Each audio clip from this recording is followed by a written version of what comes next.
I think we're ready and excited to get started. Thank you, everyone, for being here for us. I think that this is an incredibly important panel given what we're living today with coronavirus. Lots of people looking to start new projects, looking to understand how to virtualize their businesses, startups. So can't be more excited to be in a moment now just introducing our fantastic panel and getting right into the questions. Just briefly by way of introduction so you know who I am. Again, I'm David Sardi. I currently come from a fintech background, have about 10 years of experience working in strategic expansion projects, primarily in tech and digital businesses overall. And so excited to bring that perspective in some of the questions that we'll be asking. But without further ado, why don't we go ahead and just start to introduce our panelists. Andrew, if we could start with you.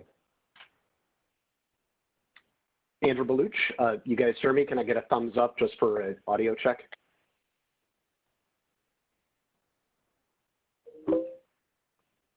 So my name is Andrew Baluch. I'm a co-founder of Markup.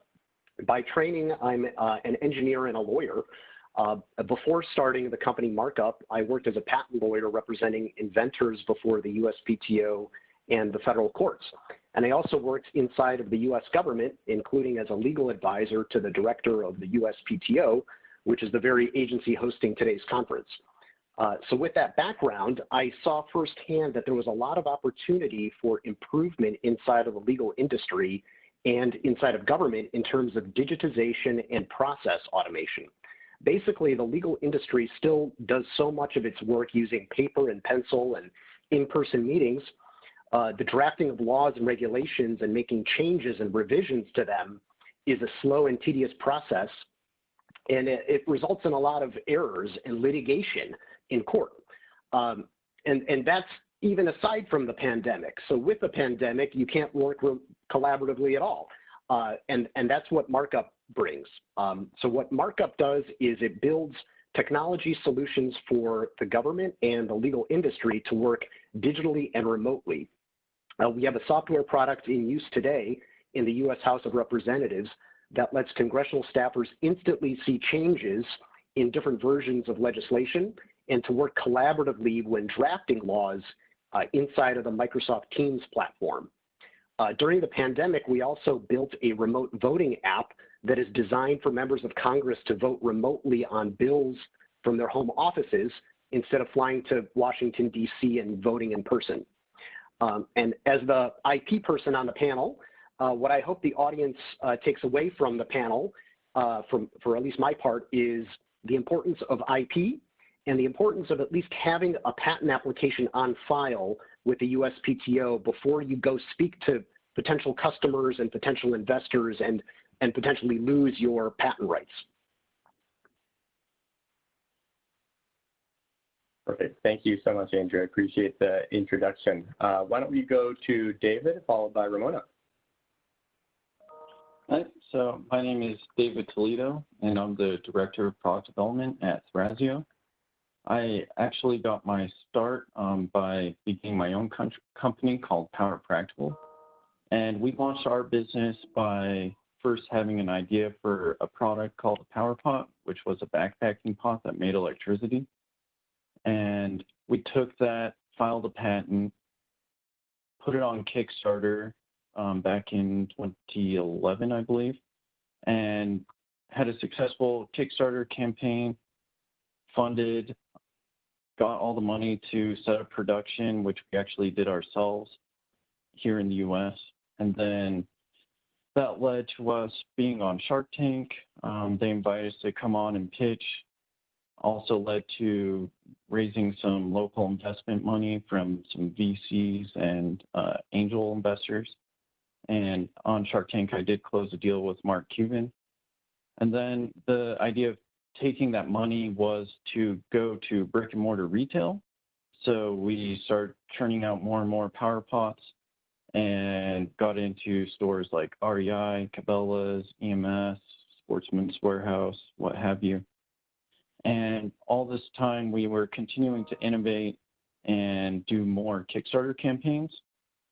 And what ended up happening with Power Practical was that we didn't see great sell-through in the brick and mortar retail for a whole variety of reasons. And we look back at what we've done, and we've been really successful on Kickstarter, having raised north of $2 million. And we decided, why are we so successful on Kickstarter and not in brick and mortar? So we actually decided to pivot the company, stop selling to retail, stop selling power pots altogether, focus on LED lighting for both home and camping, and then really grew our business on Amazon and our direct-to-consumer website. And then I sold my business, Power Practical, to Thrasio earlier this year and was brought on as the director of product development. And now I'm doing product development for about 60 different brands all over the consumer retail space, and everything is Amazon or direct-to-consumer. Great. Perfect. Thank you. And looking forward to learning a little bit more about that. Ramona? Yeah, thank you so much. I'm really happy to be joining you today. My name is Ramona Ortega. I am the CEO and founder of My Money, My Future. We are a digital personal finance platform focused on the millennial demographic. My background is trained as a lawyer. I actually worked as a securities attorney on Wall Street for many years, practiced in bankruptcy and securities litigation at the SEC for a little while, and then went and did private practice. And during my time practicing, we worked with a lot of high net worth individuals and worked in a lot of sort of hedge funds and private equity. And I looked around and I didn't see anyone that really looked like me in finance. As a woman of color, I was very sort of passionate about making sure that people had tools and resources and understanding around personal finance and how to build wealth. And given my time in the capital markets, I was able to sort of figure out that there was a huge white space in the market for personal financial advice for people that looked like me, people that maybe didn't grow up with money, for the huge and growing Latino market, for example. And when I started doing my research, I was still practicing, and I looked around at what was in the market, and this was sort of at the beginning of the fintech growth. As many of you are familiar with, we've sort of essentially digitized everything from banking to investment and across the board. And so I looked around and I said, well, what's missing? One, there was no company that was really dedicated to sort of the young millennial market that was diverse and culturally diverse. And okay, there's a market that's growing and no one's serving them. And then two, where is a platform or where's the app that's actually helping people understand what products they need? So if you were to sit down with a financial advisor and they were to walk you through a process, what would they tell you about? What kind of education would they give you? And then what products would they recommend? Most people don't have access to a financial advisor. Maybe they don't have enough assets. Perhaps they're just beginning. And so what we decided to do was to build out a platform. And as a non-tech founder, I'm really here to say that anyone can build a digital platform. Anyone can build a digital business. And there's so many tools now. The barriers have really been sort of brought down in our age of technology. And so that's what I'll be sharing today, is how to really start that journey. Perfect. Thank you, Ramona. I appreciate it. So at this stage, we have a little bit of time together. I want to share also what we're going to be talking about and how we're going to go across this. But for the most part, we'd love to just start with understanding how each of you decided to start a virtual business, and then we'll get into a little bit more of the nitty-gritty detail and practical parts of how do you actually do it. As Ramona was just saying, if you're not a tech person, how do you actually do things if you're not a coder or if you're not an engineer? I think that's going to be interesting for large parts of the audience. And then lastly, we'll wrap up prior to the Q&A, just talking a little bit about where you might be able to find specific pieces of support and how you were able to find support as an early stage entrepreneur. But let's get started first with how or why you decided to start a virtual business. And I'm interested in starting with David. So David, as you said, you're the director of product development at Thrasio, a company whose entire business model is around buying digital businesses. So why should a company start a digital business? I think the simple answer to that is control. So that's honestly why we didn't succeed very well at retail, was because we were a very small fish playing in a very big pond. And we are also new to doing business in general. We just didn't know what we needed to know going in. So, for example, at REI, we were selling, this power pot, which is a backpacking pot that while you're cooking noodles or heating up water for coffee, what have you, you could charge your headlamp or cell phone or whatever electronic device, and you're selling for $150. And it got put on a bottom shelf in the camping section next to a $30 cooking pot. Then at Cabela's, we were by the solar panels, and at REI, we saw almost no sell-through, and at Cabela's, we were getting reorders. So what ended up happening, we found out, was that at REI, when we approached them, there was a fight between the, I think it's the gadgets and accessory buyer and the camping buyer about which department this product belonged in. And the camping buyer won, so we got put next to the camping pots. And the opposite thing happened at Cabela's. But we were too green to even know that was going on and that it was an issue.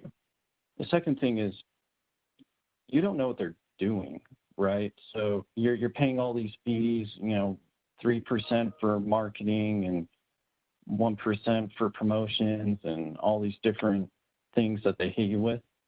And you don't know, what is the impact of what they're doing, let alone what they're doing. So it's not like selling on your website, right? Or even on Amazon, where you can see how many sessions are you getting to your page, what's your conversion rate, maybe move around some of the content a little bit, see if it changes things, do your own marketing initiatives and see what the ROI of those marketing initiatives are. So at Thrasio, our whole ethos is that this is the direction the world is moving. So brick and mortar retail is becoming less and less in demand, and e-commerce is becoming bigger and bigger. And our goal is to find people that are succeeding, and at some point you run out of money, essentially. I don't know how else to put it. So there's a lot of financial institutions that are structured around funding businesses that are getting POs and stuff like that, where you're selling into REI. They're like, okay, here's an order for $150,000. You can take that. You can get it financed at a bank. You can't do that with online retail, really. There's no one that's going to say, oh, here's $150,000 because you're going to sell it over some point over the next year. So what we do at Thrasio is we help people once they've scaled up their business. We acquire them. They get a nice payout, and we have the resources to continue to grow that business. And then we believe that having, quality brands in a whole bunch of different sectors, that's really the future of e-commerce. Yeah, no, I love that point on control, and couldn't agree more. Ramona, when we've talked offline and potentially even in your introduction, I think that you've alluded to the fact that anybody could build a virtual business and the low barriers to entry that might exist. So can you explain how that influenced your decision to go into the style of business that you have with My Money, My Future? Sure, David. I think it's really important for entrepreneurs, especially you're going to have in your audience probably a lot of different kinds of entrepreneurs, to understand your entrepreneurial journey. So what kind of sort of business do you want to build, right? And I think that we use the word startup very loosely, and I think there's very different journeys. So the first one being sort of you want to have a brick and mortar small business, you control it, you're never going to sell it essentially, right? It is your business that, you're going to put your life into it. Or you're going to build a product like David was talking about. You have a product that you're going to sell somewhere else.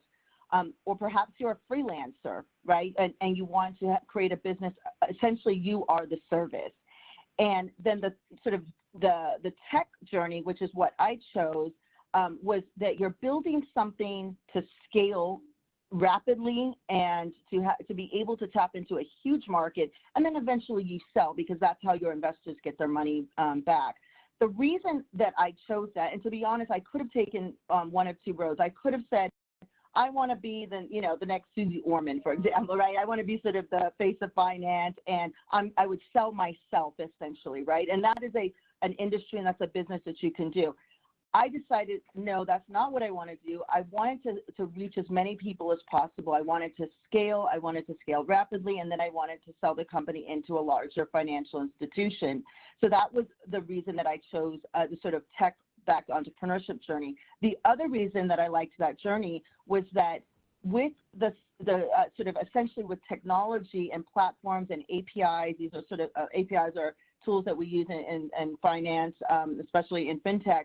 I was able to quickly build something that was scalable, and also because one of the things that was important, and this is going to be another topic we'll talk about later, but building a brand. There's lots of products out there. There's something that people are building. There's probably another product out there in the market already, right? So you're always going to have competition of some sort. But what we're dealing with right now, and especially in finance, is a differentiator, is that you're really building a brand that is going to speak to a particular demographic or market that you're going to capture. And so for me, that was really important to do. And there's so many tools that are available with social media, with marketing, for example. That was a very easy threshold for me to cross. So it was a longer build for the actual platform, so I had to go find developers and people to help me build that out. But the brand business, I would say, is 50% of the important, and that I could build with the tools that were already out there. Gotcha. That makes sense. And I think that if I could play through a little bit some of the things that we've heard thus far, and obviously we'll hear from Andrew momentarily, but the idea of being able to have an increased amount of control than what you'll have in brick and mortar, the ability to scale quickly, the ability to have far lower barriers to entry. I think that these are all fantastic reasons to focus on a digital virtual business as you start to think about yours. That's why I'm speaking here, obviously, to the audience. Andrew, I'm curious from your perspective as well, because you're an inventor, an IP lawyer, in addition to being an entrepreneur. So from your perspective, how does that tie into being a virtual business, and how did you get started on this journey? Well, David, all of the advantages that you just listed about a digital business, like low barrier to entry, ability to scale quickly, ability to reach all over the world, those are also IP risks. So it makes it easier to copy. That a competitor could come in and just replicate your business model if the innovation is in the way you're approaching as a business model, or if your product is actually a software as a service or as a software app. Those are easier to steal. And so every potential investor asks, okay, why can't someone replicate you? What's the barrier to entry? How are you protecting your IP? And the mistakes I've seen, and it's been in my wearing the hat in my prior capacity as an IP lawyer, I see entrepreneurs say, I have very strong IP, but what they really mean is I have a very good idea. Ideas are not the same as IP. IP is the moat and the walls that protect the idea. If you don't have a moat and the walls, all you have is a bare idea that someone can easily steal, or is there to be able to be copied. So if you have publicly disclosed your idea and you have not filed any patent application within a year of that disclosure, and you don't have any trade secrets, and you haven't reduced original authorship in a tangible medium, then sorry, but you don't have IP. So what you should be doing is filing a patent application, which costs as little as $140 to file a provisional patent application as a small entity. You should be requiring potential investors and anyone that you're talking with at the early stage to sign an NDA, non-disclosure agreement. You should be, labeling your slide presentations as confidential, and in your software code, you should be putting in dummy text that identifies you as the owner and is not there for functional reasons, but is like a fingerprint if someone takes it. So if you're not an IP lawyer, if you yourself are not an IP lawyer, the resources you should be looking at is having a co-founder or at least an advisory board member, or preferably both, having co-founders and advisory board members who understand IP, who have done this before, who have been put through the ringer with investors, have gone through an acquisition of a prior company, so that they know that at the end of the day, the end game is the sale of the IP, because the acquisition is the IP. And also to flag that the USPTO has a pro bono program for entrepreneurs where you can get free legal help at various law schools to file a patent application. And let me jump in there, because that's fantastic, and we'll certainly get to the resources part of it. I'm curious, I really like one of the things you said in terms of especially talking about mistakes, and the most important things that you can do early on. Is one of the biggest mistakes that you see for new or earlier stage entrepreneurs that are also inventors that they just don't protect it through IP? Yeah, and of course. And what is the total, like, understand, you're saying it's $100, $100 and some bucks to actually put in that provisional patent, but broader than that, can you walk me through the big picture of the process? Do they expect that this is going to cost them a couple $1,000s? I'm trying to figure out from a barrier to entry perspective. Someone out there in our audience has an idea, they want to get started, they're overwhelmed by the idea of putting together a patent. Can you talk a little bit more about how difficult that might be? I mean, they need a lawyer. Can you walk me through that? Yeah, and the USPTO has a resources page for inventors to go to look at. They walk through the process there. There's a fee schedule, but you can buy yourself a year by filing a provisional patent application, and that gives you a year until you need to then file a regular patent application. The fees go up at that point, and then during that 1 year period, it's kind of like a placeholder where you're making the introductions, you're pitching your ideas, you're pitching your business model, you're trying to get investors, because then that's just the patent side. Don't forget that you also have trade secret protection. You shouldn't be disclosing more than you need to potential investors.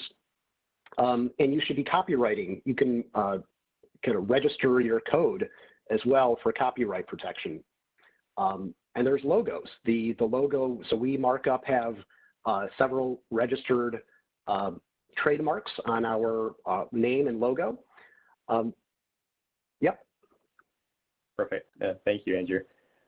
Let's stay with the idea on the topic of mistakes that were made as the business was just getting started. For Ramona and David, maybe each of you, and we can start potentially with David.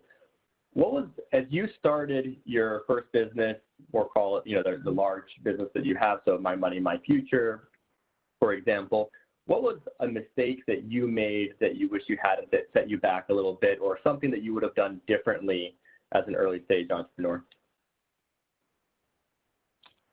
To be honest, I think one of the things I would have done differently is taken investment later.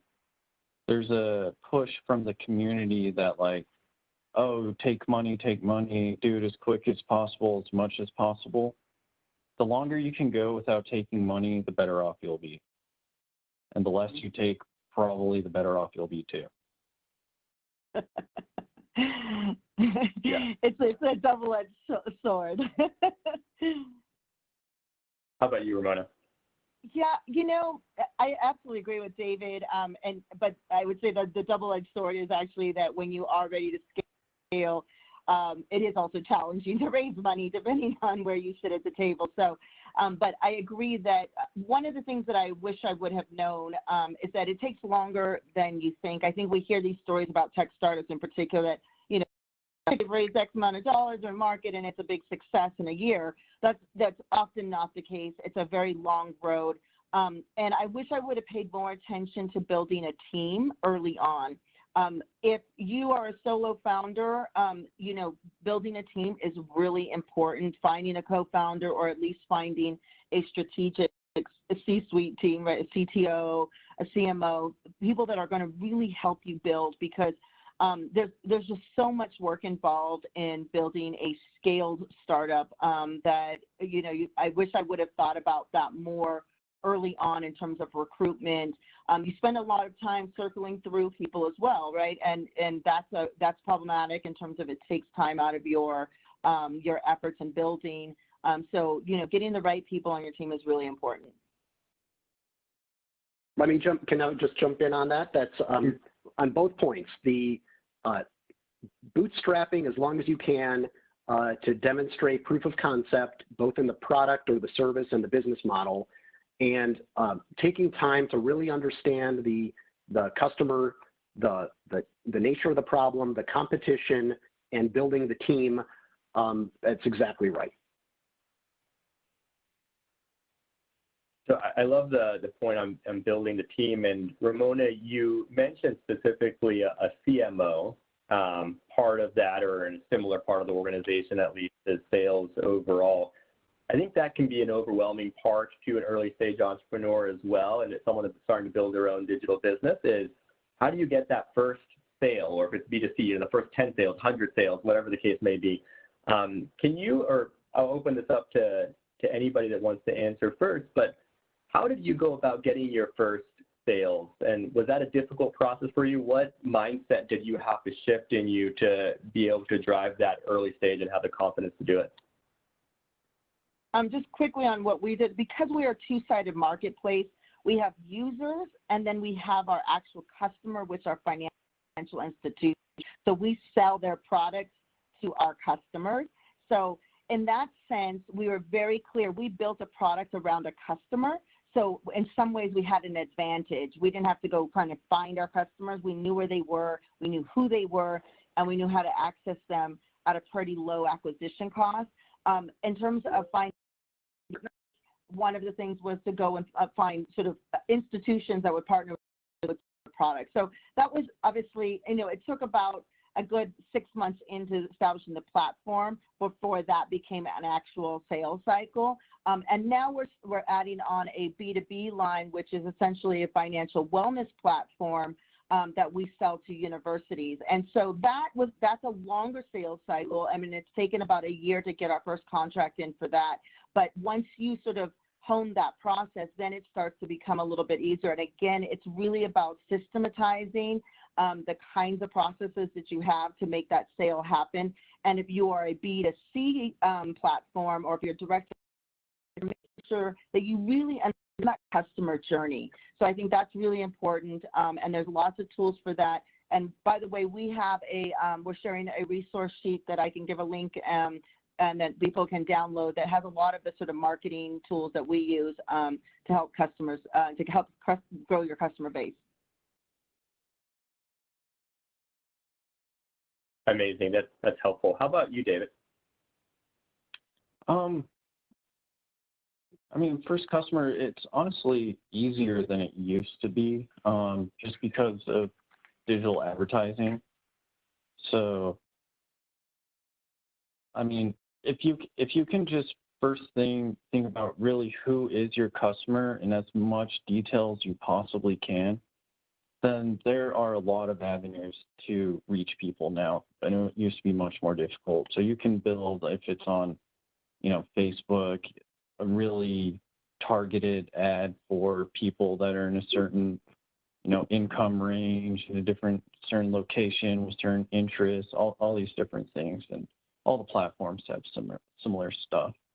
Let me ask a little bit deeper in that. Is that something that is accessible and easy to do if you're not a beginner? Going back to part of the earlier conversation that we had, where the great part of building a digital business is that you have all this control. On the flip side, though, is that you control everything, right? No one is doing the marketing for you. No one is doing the sales for you. So an inventor may not also be a fantastic digital marketer.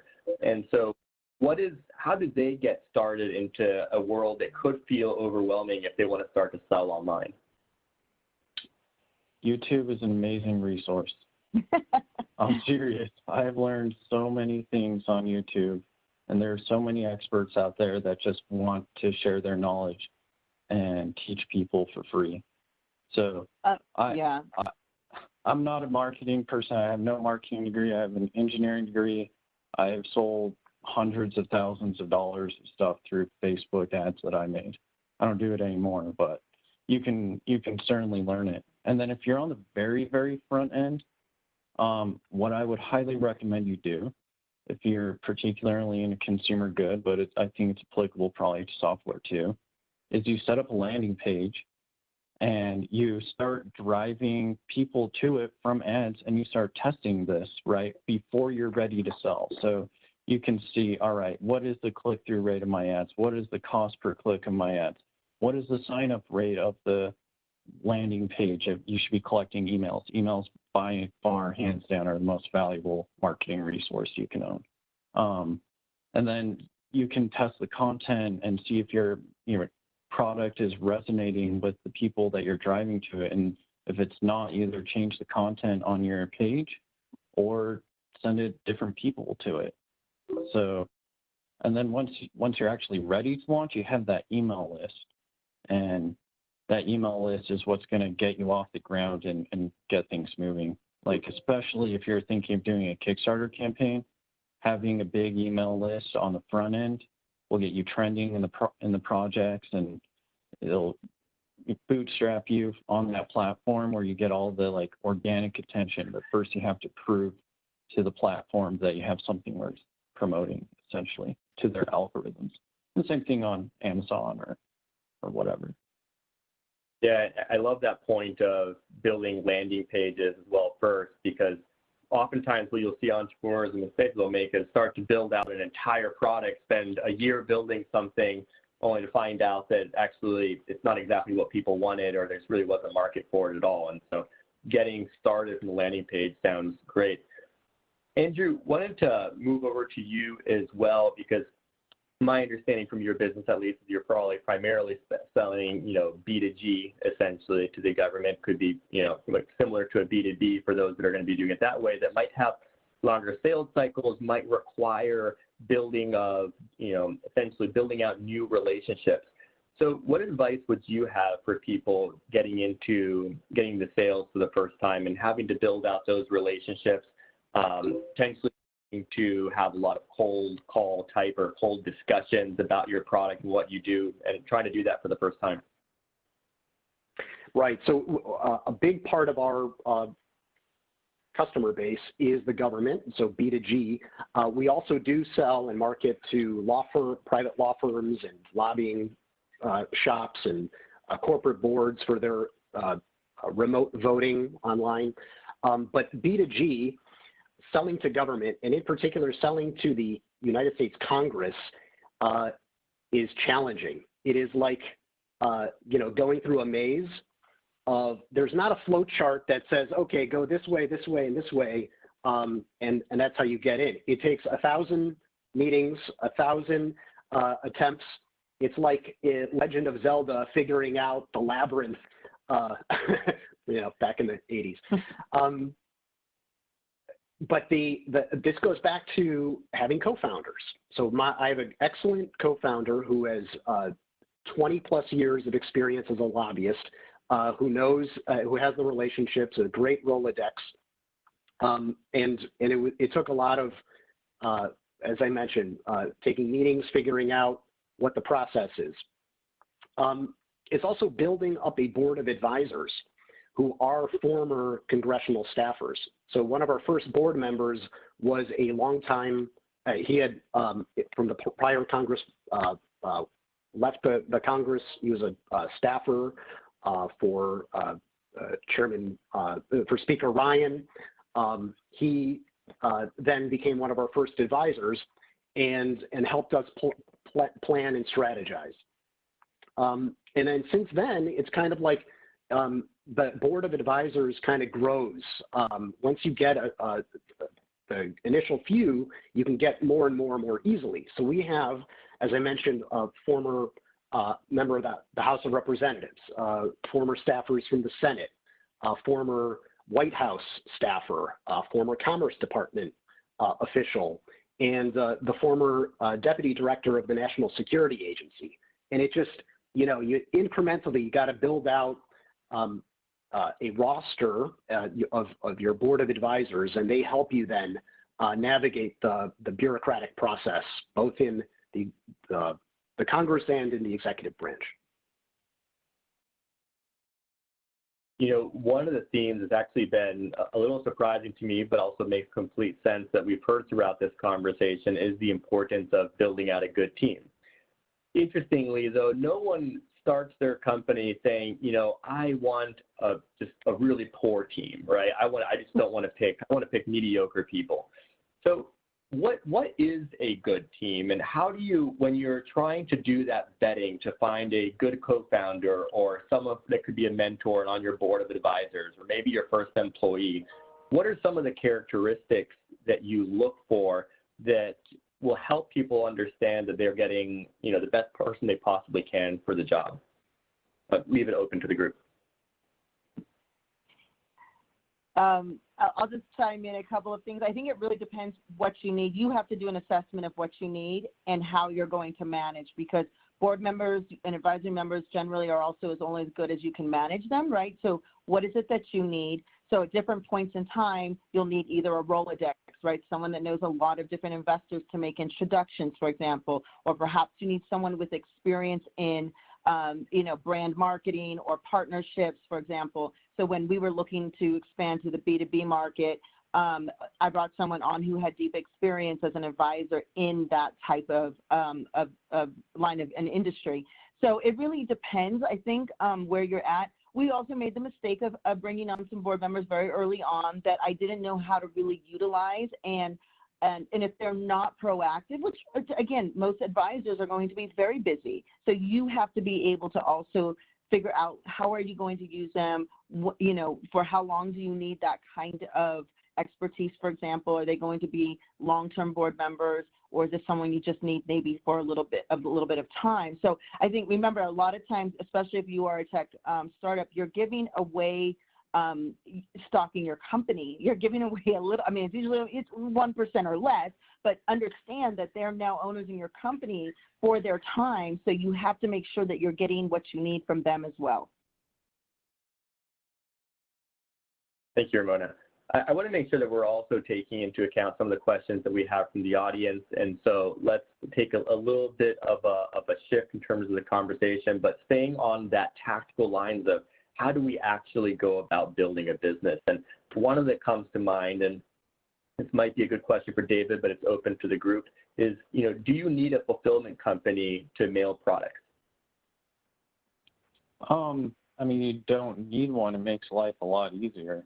So our second Kickstarter campaign we did was for a small item that was not very expensive. We think we had around 12,000 backers. We shipped those out by hand from our garage. That was a lot of work. I wouldn't do it again. But starting out, sometimes you just got to do what you got to do. If you want to do it yourself, you can, you know, generate the labels online. There's a bunch of services for that. UPS or USPS has click and ship. If you're bigger than that, there's lots of different software platforms. And then one option is also Amazon. Like if you're doing Amazon Prime stuff is all warehoused and shipped by Amazon. And we've even leveraged Amazon to fulfill Kickstarter campaigns.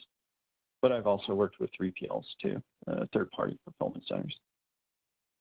Is there a super high-level benchmark? And there may not be, right, David? I'm total guess, but is there a high-level benchmark or something that the audience could use to know roughly how much it might cost them to use a fulfillment? I don't know if it's like a per order basis or percentage. Any thoughts? Yeah, so there's tons of third-party fulfillments out there, and they have different pricing strategies. But the one that I use right now, they don't even charge for storage. A lot of them charge for storage. And they just charge, you have to have a minimum threshold of the number of units that you're selling a month because they're making their money off the picking and packing. So as long as you're doing like 500 orders a month, you can store your inventory there. They don't charge you. But typically speaking, it's about $1 to $2 to pick and pack. And then there's, the box and the shipping. One nice thing of using a third-party fulfillment warehouse is they typically get better shipping rates than you will. So you almost end up even, right, where you're getting a lower shipping cost, but you're paying for the picking fees and ends up washing out. You're just not doing the work. Thanks. And let's talk a little bit about COVID-19. Obviously has changed the world as we know it. People aren't going into brick and mortar stores at the same rate or anywhere near it as they used to. How has that translated to growth in online stores? Thrasio is booming. Our business has really picked up. Yeah, I mean, we're online, and again, we're a software platform, so we're not essentially selling a product, but we've been very busy. Obviously, COVID has impacted everyone's personal finances, so we've seen a spike in people, worried about their money, figuring out how they're going to plan for sort of the next 6 months. I think personal finance is top of mind for everyone, and we've been putting out a lot of content. That's another thing you mentioned, but in terms of acquiring customers just now, and if, for example, some create your product, I think that right now is really key and very easy to include in, for example, a landing page or on Instagram, and you start acquiring that interest in customers that way as well. Thanks, Ramona. Andrew, you're up. Yeah, for our part, Markups has built an app, a legislative drafting and comparison app inside of Microsoft Teams as a third-party app, and it's inside of the Teams store. The Teams is the platform that the U.S. House of Representatives uses, and we've been authorized for use and are now available in the Teams store for the U.S. House of Representatives. And of course, COVID was a big motivator for not only the authorization of the app, but also driving the utilization of it because folks can't be in town or can't be having meetings working on their documents. They have to do it remotely. Absolutely. And thanks to the audience for sending out some questions. Keep shooting them over to Dennis and the team, and we'll continue to ask them for sure. One last question is probably for Andrew, and then maybe you can talk a little bit about investment, because I think that will be exciting for people as well. But this is the question, as an individual or sole inventor just starting out, is there a good template out there for an NDA? And is an NDA the same as a no complete cause, or can they both be combined? An NDA is a non-disclosure agreement, and it is similar but different from a non-compete clause. There are templates available. I'm not going to recommend any because I don't want to give legal advice because I am an attorney. But yes, you can find templates. Just understand that look carefully at the definition of what is defined as confidential information because there are exceptions to it. It might not last for long enough in terms of duration of time.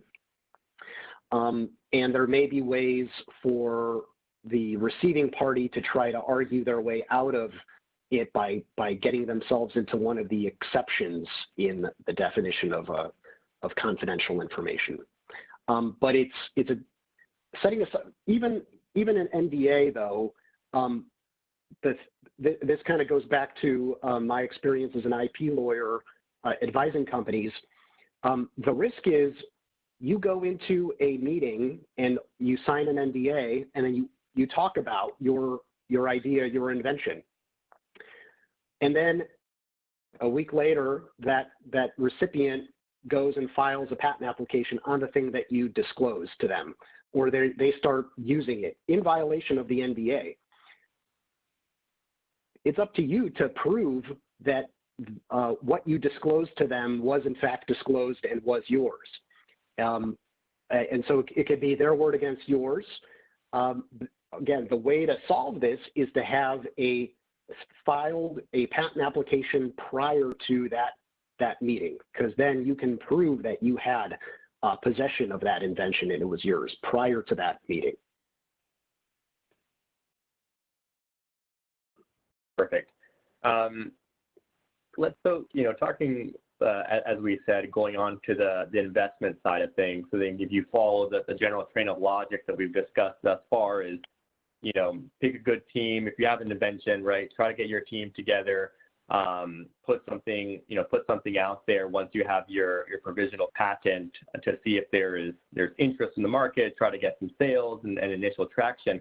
So once you get that initial traction, or for some really large projects, potentially even before, you're going to need to potentially raise capital. And so, Ramona, actually, I wanted to talk about the elephant in the room as well when it comes to venture capital. My understanding is female founders raised about 2.8% of venture capital dollars in 2019. Moreover, if you look at it from a minority's perspective, minority entrepreneurs make up less than 10% of the entrepreneurs that are actually pitching to VCs. So how did you do it, and what can women and/or people of color learn from your success?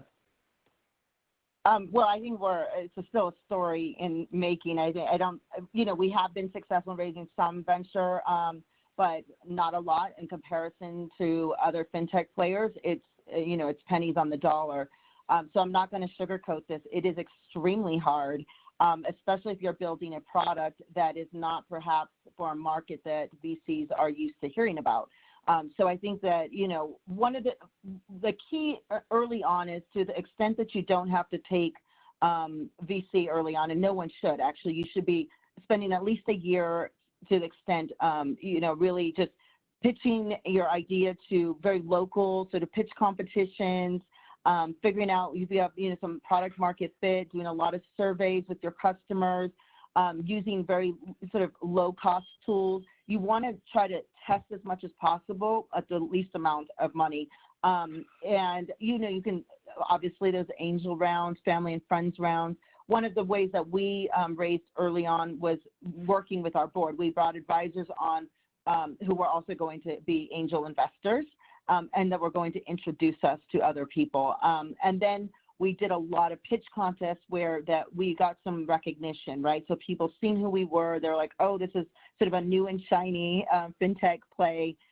Let's talk to them. So getting your sort of brand name out there, your company out there, that is definitely one way to do it. And then as you start to build and you start to scale, that's when you really want to think about more the institutional money and the sort of VC money. It's obviously harder to get. A lot of networking. These are closed networks.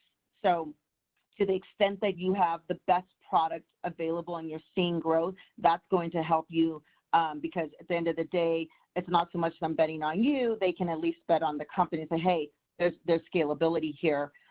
So being very clear about how you're also different in the market. I think, as we heard from Andrew, lots of people, for example, are building digital banks, right? I mean, there's probably at least 20 out there right now. What's different about each of those companies? And so for us, again, building that brand around our customer base and our market was really important. So differentiating yourself is huge. But I'm not going to, it's very hard to raise venture capital. And I think the other point that's really important is that you have to ask yourself, is that really the route you want to go? Like, you can build very successful businesses without venture capital, right? So venture is really about building something and then selling something. But there's plenty of businesses that you can have tons of money and you can be held in sort of private, 2 or 3 people in an S corp or even in an LLC. So really understanding the journey that you want to take is important as you embark on that, because you might not need to get investor capital. You could get an SBA loan, for example. Perfect. Thank you. Andrew or David, anything that you'd like to add from a capital raising perspective? Not really, just reiterating what Ramona said. It takes time. Like, I think when I've raised money, it takes at least 8 months, probably, from when you start talking to when you get a check signed. So, and that's with the person finally meeting the right person that wants to fund you. It takes a lot of time. And her point of, if you take VC money, you are taking money to sell your business. Like, don't have any illusions about that. Like, that's why they're giving you money, is because you sell your business, they get their return. So at some point, you're going to sell your business. If you can avoid taking money, avoid it. And the way that we've gotten pretty far without raising VC dollars is by relying on startup partnership programs with the big tech companies on whose platforms we are building. So as I mentioned, Microsoft is one of the platform providers that we operate on, and as well as Adobe. And both of them have startup partnership programs because A, they want to encourage more usage of their platform and more third-party developers to build useful and great things for them. But it's also a way, secondly, for them to foster the startups that they think are the most promising, and then eventually potentially acquire them. So we have joined the Microsoft and the Adobe startup partnership programs. It is free to join, but there is an application process. And when you're in, you get access to, for example, we get a whole bunch of free Azure credits for cloud computing. We also get access to some of their technical experts. We get access to some of their government affairs folks for government technology solutions and introductions to potential customers. So this is kind of a way to get farther along without having to take money. Perfect. So I know we have a little under 5 minutes left. We're looking to just wrap up with doing a general round robin here. Tons that we could have discussed based on your general set of expertise and experience thus far. We didn't hit probably even 1% of it. So what is the one thing that you would like to talk to the audience about that you didn't get a chance to say? And in so much as, you thought that, you pretty much covered the main stuff, then are there specific resources that you would point people to leaving this panel? Ramona, I see you nodding, so why don't we start? Oh, okay. Just to quickly, I think the first one is, again, understand your founder or entrepreneurial journey. What kind of business do you want? Because that really takes the shape on, for example, what kind of corporate structure you want. Do you actually need board members? Do you need advisors? What kind of business are you going to build, and how much time are you willing to actually give to it?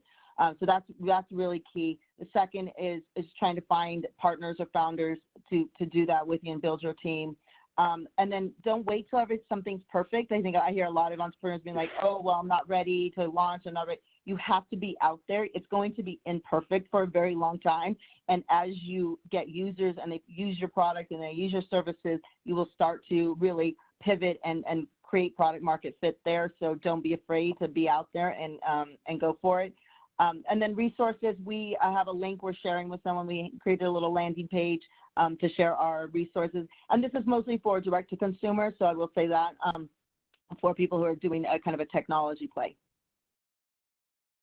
Thank you. Andrew? I guess what I'm amazed by is when an entrepreneur, like straight out of a college dropout, with no experience in an industry, can then create an amazing startup company.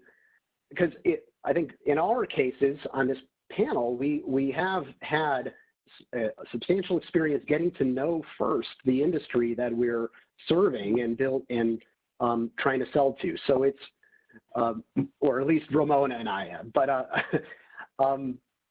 that's the thing. Knowing the market by having the industry, by having worked in it, and seeing how it works has been the key for me. Thanks, Andrew. David? So starting a business or launching a new product or developing a new product, it's super daunting. And you just got to take it one day at a time, one step at a time. The only way I'm productive is I make a list of things I want to do. I start at the top of the list and I work my way down, not always in the order of, how I listed them, but just try and make steady progress. And that's really all you can do at the end of the day. And what's depressing is when you're not making progress. And if you're not making progress, it's oftentimes because you're just thinking about doing something instead of trying to do it and just like really actually trying. As far as resources, it might sound a little funny, but Reddit has so many communities, and there any topic you can possibly think of, there's a subreddit for you on there, and there's people discussing what you want to do, whether it's PPC marketing or designing electronics or starting a business or whatever it is. It's a good place to kind of go and look and see what people are talking about, and also asking questions. You'll get people answering them. Perfect. Thank you. Well, I know we're roughly at time. I think we've had some fantastic answers, and I hope that everyone in the audience learned a lot. If I could recap 4 big things, get your provisional patent for Andrew. Don't make that mistake. Build a good team. Don't invest in VC. Really have to. And for this last point, don't plan, just go out and do it, learn the way, and we will be successful. Wishing you all the best of luck, and thanks to the panelists for your time. And on behalf of the invention-con team, David, Ramona, Andrew, and David, we would like to thank you so much. It was an amazing panel. Thank you.